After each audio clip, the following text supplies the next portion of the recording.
मंत्रालयात लाचलुचपत प्रतिबंधक विभागाने 35,000ची लाच घेताना लिपिक राजेंद्र ढेरंगे यांना अटक केली। मंत्री नरहरी झिरवळ यांचे कठोर कारवाईचे आश्वासन। मुंबईतील 16 वर्षीय मुलाच्या तक्रारीवरून 19 वर्षीय तरुणीविरुद्ध धमकावून जबरदस्ती केल्याप्रकरणी पोक्सो कायद्यान्वये गुन्हा दाखल।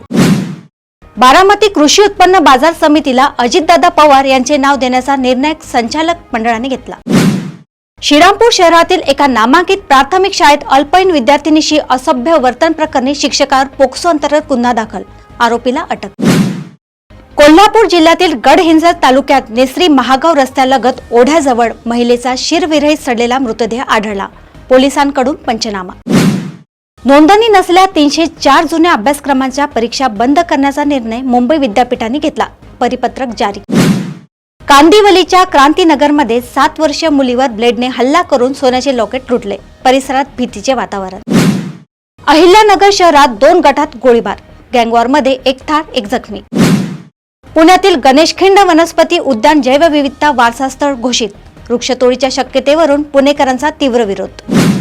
श्री क्षेत्र बनेश्वर येथे येत्या 15 फेब्रुवारीच्या महाशिवरात्री दर्शनासाठी मोठी गर्दी अपेक्षित, देवस्थान ट्रस्ट व प्रशासनाची व्यापक तयारी।